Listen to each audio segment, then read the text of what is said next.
ഇന്ന് ഞാൻ നിൽക്കുന്നത് ഞങ്ങളുടെ ഒരു ബന്ധുവിൻ്റെ വീട്ടിലാണ്. വളരെ ഭംഗിയായിട്ട് പാടത്തിൻ്റെ നടുക്കാണ് ഇവരുടെ വീട്. എത്ര ഭംഗിയുണ്ടേ, മലകളൊക്കെ ദൂരെ കാണുന്നുണ്ട്. ഇതൊക്കെ കണ്ടു തന്നെ ഇരിക്കാം. ഇവിടെ വേറെ ഒന്നും വേണമെന്നേ ഇല്ല, വെറുതെ വന്നിരിക്കാറുണ്ട്. ഈ താഴെ കാണുന്ന ഈ ഷെഡ് കോഴി വളർത്തലാണ്, നാടൻ കോഴിയാണ് മൊത്തം. അത് ഞാൻ പിന്നീട് കാണിക്കാം. ഒരിക്കൽ കൂടി കാണിക്കുവാണ്. നോക്കി, ഭംഗി നോക്കി, എത്ര ഭംഗിയാണ്. ആ കാണുന്നത് ആ ഒരു കെട്ടിടം, അതിൻ്റെ മുകളിൽ കുറേ ആലൊക്കെ ഇറങ്ങിയിട്ടിരിക്കുന്നത് വന്നിട്ട് ഈ ഇടത്ത് വശത്ത് കാണുന്നത് ഒരു ചോള രാജാവിൻ്റെ കാലത്തിൽ നമ്മളെ ധാന്യങ്ങളൊക്കെ കൂട്ടി വയ്ക്കാനുള്ള ഒരു സംഭരണി. അതിനിവിടെ കളഞ്ചിയം എന്നാണ് പറയണത്. അങ്ങനെ രാജാവിൻ്റെ കാലത്തിലുള്ള ഒരു ഇതായതുകൊണ്ട് ഇത്രയും വർഷങ്ങളായിട്ടും അത് അതുപോലെ തന്നെ വച്ചിട്ടുണ്ട്. അതിൻ്റെ ചുറ്റിലാണ് ഇവരുടെ പാടം മൊത്തം. അവിടെ പൂത്ത് വെള്ള കളറിൽ പൂത്ത് നിൽക്കുന്നതെല്ലാം ലില്ലി ഫ്ലവേഴ്സാണ്. ചമ്പങ്കി എന്നാണ് ഇവിടെ പറയുന്നത്. ഇതിന് നല്ല വില ഉണ്ട്. നമ്മളവിടേക്ക് 400 രൂപയാണ് 1 കിലോയ്ക്ക്. ഞാൻ ചില സമയത്ത് മേടിക്കുമ്പോൾ കാണാറുണ്ട്. ഇവിടെയൊക്കെ വാഴത്തോട്ടം ഭയങ്കര പ്രധാനമാണ്. അതും ഞാൻ കാണിച്ചു തരാം. എടുക്കാൻ മനസ്സ് വരുന്നില്ല.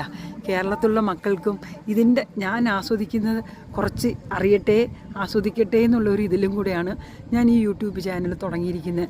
പല വർഷങ്ങളായിട്ട് ഞാൻ ഇത് കാണാൻ തന്നെ ഇവിടെ വരും. ഈവൻ ഗൾഫ് രാജ്യങ്ങളിലിരിക്കുന്നവർക്കായാലും ഈ പച്ചിപ്പാണ് ഒരു മെഡിറ്റേഷൻ. എൻ്റെ കസിൻസൊക്കെ പറയാറുണ്ട്, ഇതാ കണ്ട, ഇവിടെ ഒന്ന് വെറുതെ ഇരുന്നാൽ മതി. ഇവർക്ക് തന്നെ ഒരു ചെറിയ റെസ്റ്റോറൻറ്റ് അവിടെ ഉണ്ട്. അതും ഞാൻ വഴിയെ കാണിക്കും. ഏത് ഫുഡാണെങ്കിലും ഓർഡർ പറഞ്ഞു കഴിഞ്ഞാൽ അവർ തരും. അപ്പോൾ ഈ ഭാഗത്ത് ഞാനിപ്പോൾ ഇത് കാണിക്കാൻ തുടങ്ങാൻ കാരണം ഒരു കുറച്ച് ദൂരം, ഒരു 5 നോക്കി പക്ഷികൾ പോകാണ്ടിട്ട് കാണിച്ചതാണ്. ഒരു 5 കിലോമീറ്റർ അപ്പുറം പോയി കഴിഞ്ഞാൽ ഒരു വെള്ളച്ചാട്ടമുണ്ട്, പുളിയഞ്ചോലി എന്നാണ് പേര്. ഞാൻ അത് പിന്നീട് ഇതിൻ്റെ കൂടെ കണക്ട് ചെയ്ത് കാണിക്കും. ഇത് മുതലാണ് ഈ സ്ഥലം. ഈ സ്ഥലത്തിൻ്റെ പേര് സിരുനാവലൂർ എന്നാണ്. വളരെ അടുത്തൊരു സ്ഥലമാണ് ഞങ്ങളെ വീട്ടിൻ്റെ അടുത്ത് വരുന്നത്. അവിടെ കാണിക്കാം.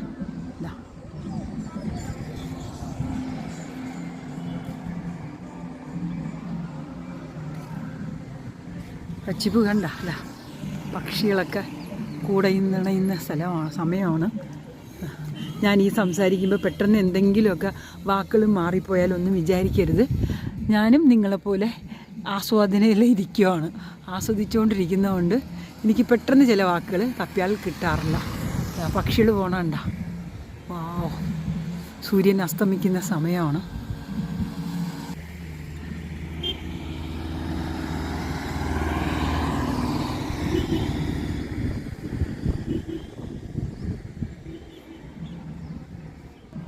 മലനിരകളിലൂടെ സൂര്യൻ അസ്തമിക്കുന്നത് കാണാമല്ലോ.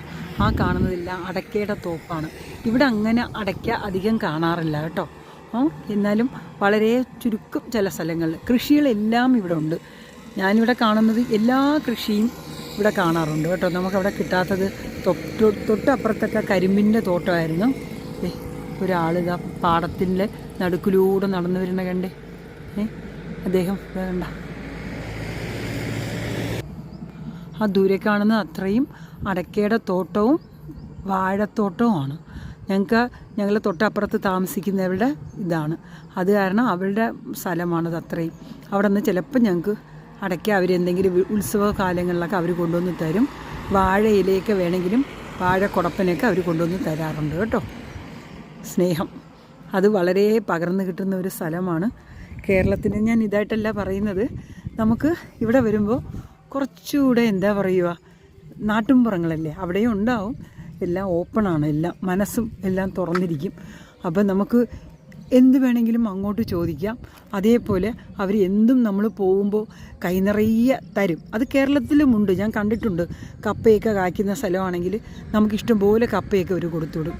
ഇവരുടെ ഇപ്പോൾ പല രീതിയിലായതുകൊണ്ട് നമുക്ക് പല പല സാധനങ്ങൾ കിട്ടണമെന്ന് മാത്രം. കുറച്ച് ഇടയ്ക്ക് പൊക്കത്തിലായിപ്പോയി. ആ മലകളാണ് ഇതിൻ്റെ ഭയങ്കര ഭംഗി. ഇതുപോലത്തെ സീന് പല സ്ഥലങ്ങളിലും ഉണ്ട്. ഞാൻ വഴിയെ ഓരോന്നായിട്ട് ഞാൻ എടുത്ത് നിങ്ങൾക്ക് വീഡിയോ അപ്ലോഡ് ചെയ്യാം. ഇന്നിപ്പം എനിക്ക് ഇങ്ങനത്തെ ഇത് കണ്ടു കഴിഞ്ഞാൽ നോക്കി നിൽക്കും. എനിക്കത് നിർത്താനേ പറ്റില്ല. അത് കാരണമാണ് ഞാനിതാ ചന്ദ്രഭവൻ വന്നിട്ടുണ്ട്. നാളെയാണ് പൗർണമി കേട്ടോ, വെളുത്ത വാവ്. അത് നാളെയാണ്. അതിൻ്റെ ഒരിതാണ് ഈ കാണുന്നത്. ഇപ്പോഴേ തെളിഞ്ഞു നിൽക്കുന്ന ചന്ദ്രഭഗവാൻ. ഇത് വീടിൻ്റെ മുറ്റമാണ്. ഇന്ന് ഞാൻ നിൽക്കുന്നത് ആ വീടിനോട് കൂടി ചേർന്നിട്ടുള്ള ഒരു റെസ്റ്റോറൻറ്റും പാടവുമാണ് കേട്ടോ. ഈ പാടത്തിൽ ഇത് മീൻ വളർത്തുന്ന കേന്ദ്രമാണ്. ഈ മീൻ വളർത്തുന്ന സ്ഥലത്തു നിന്നാണ് ഇവർ മീനെടുത്തിട്ട് ഇവരുടെ പാചകത്തിനെല്ലാം ഇവരെടുക്കുന്നത്. ഇതാ ആ ലൈറ്റ് കാണാനാണ് റെസ്റ്റോറൻറ്റ് അവരുടെ. ഇതാ ഇതിങ്ങനെ പോവും. അപ്പുറത്ത് അമ്പലമുണ്ട്. ബാക്കി ഇതാ കൊക്കൊക്കെ പറന്നു പോകണു. ഇതാ കൊയ്ത്തിന് റെഡിയായിട്ടിരിക്കുന്ന പോലത്തെ നെൽകൃഷിയാണ്. നെൽക്കതിരുകൾ കണ്ട പൊൻകതിരായിട്ട് നിൽക്കുന്നത് കണ്ട. ആ സ്ഥലത്താണ് ഞാൻ നിൽക്കുന്നത്. ഞാൻ ഇതിൻ്റെ ബാക്കിയും കാണിക്കാം. നേരത്തെ കാണിച്ചത് ദൂരെ ഇരുന്ന ഇതിപ്പോൾ അടുത്തിരുന്ന് വന്ന് കാണിക്കുന്നുണ്ട്. ഈ മീൻ ഇവരുടെ പാടത്ത് തന്നെ ഒരു ഭാഗമായിട്ട് ഇവർ വളർത്തുന്നുണ്ട്. അടിപൊളിയല്ലേ? ഇന്നത് ഒരു വളരെ സർപ്രൈസിങ് ആയിട്ടുള്ള ഒരു സ്ഥലമാണ്. കണ്ട, നേരത്തെ പറഞ്ഞില്ലേ നെൽ സംഭരണിയാന്ന്. രാജാവിൻ്റെ കാലത്ത് ചോള രാജാക്കന്മാരുടെ കാലങ്ങളിൽ ഭരിച്ചിരുന്ന സ്ഥലമാണ് ഇതൊക്കെ.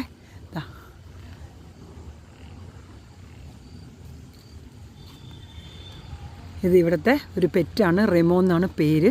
അയാൾ ഞങ്ങളുടെ കൂടെ, ഞങ്ങൾ നിൽക്കുമ്പോൾ അയാൾ നിൽക്കും, ഞങ്ങൾ നടക്കുമ്പോൾ അയാൾ നടക്കും. അതാണ് ഈ കാഴ്ച. കണ്ടേ, അതിമനോഹരമല്ലേ? നേച്ചറിൻ്റെ ക്രിയേഷൻ കണ്ട എന്ത് ഭംഗിയായിട്ടാണ് ചെയ്ത് വന്നിരിക്കുന്നത്.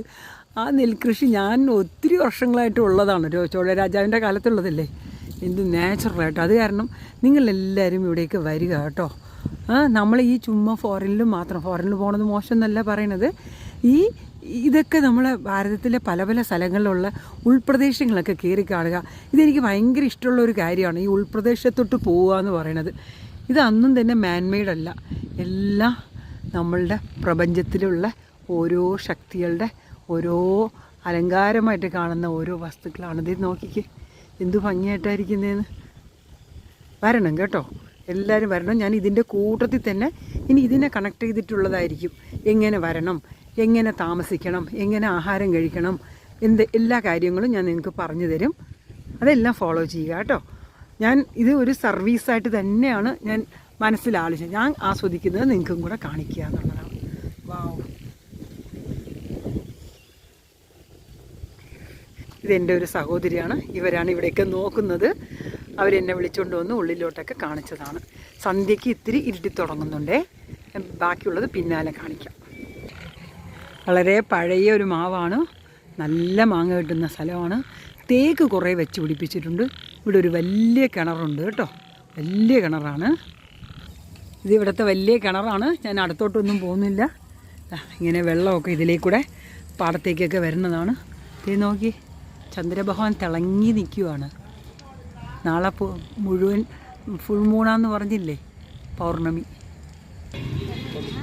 ഈ റെസ്റ്റോറൻറ്റിൻ്റെ ബോർഡാണ് ഐന്തിണി എന്നാണ് പറയണത്. അത് 5 വിധമായിട്ടുള്ള നമ്മളുടെ ലാൻഡിനെ കുറിച്ചാണ് പറയണതെന്ന്. ഞാൻ അതിൻ്റെ അർത്ഥം ഞാൻ ചോദിച്ചു.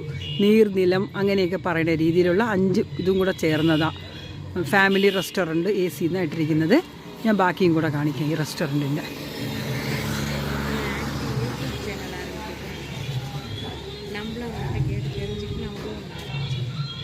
ഇഷ്ടംപോലെ ആൾക്കാർ വരുന്നുണ്ട് കേട്ടോ. എല്ലാം പറഞ്ഞ ഓർഡർ അനുസരിച്ചും ചെയ്തു തരും. ഇതിങ്ങനെ വാട്ടർ ടാങ്ക് ഇതെല്ലാം ഉണ്ട്. ആ ബോർഡ് എല്ലാം വരുന്നുണ്ട്. ഞങ്ങളുടെ വണ്ടിയാക്കി കിടക്കുന്നത്. അടിപൊളിയല്ലേ? എല്ലാവരും വരാനായിട്ട് നോക്കണം. ഞാൻ ഈ കാണിക്കുന്ന എല്ലാ വീഡിയോയും നിങ്ങൾ നേരിട്ട് വന്ന് അനുഭവിക്കാനായിട്ടാണ് പറയുന്നത്. അല്ലാതെ വെറുതെ കാണുക മാത്രം ചെയ്യരുത്. എല്ലാവരും നേരിട്ട് വരണം. ഞാൻ കാണിച്ച ആ ബോർഡിലൊക്കെ അവരുടെ നമ്പറുണ്ട്. ആ നമ്പർ വെച്ചിട്ട് തന്നെയാണെങ്കിലും നിങ്ങൾക്ക് അവരുമായിട്ട് കമ്മ്യൂണിക്കേറ്റ് ചെയ്യാം. അവരെന്ത് വേണമെങ്കിലും ചെയ്തു തരും.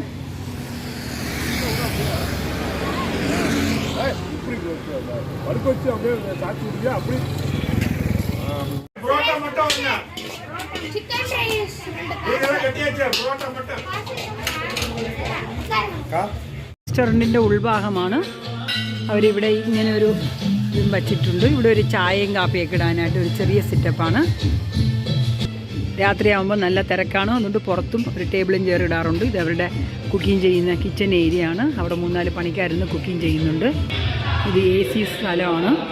AC ഇട്ടിട്ട് അകത്തിരിക്കാനുള്ളവർക്കുള്ള പ്രത്യേക സ്ഥലം റെഡിയാക്കിയിട്ടുണ്ട്.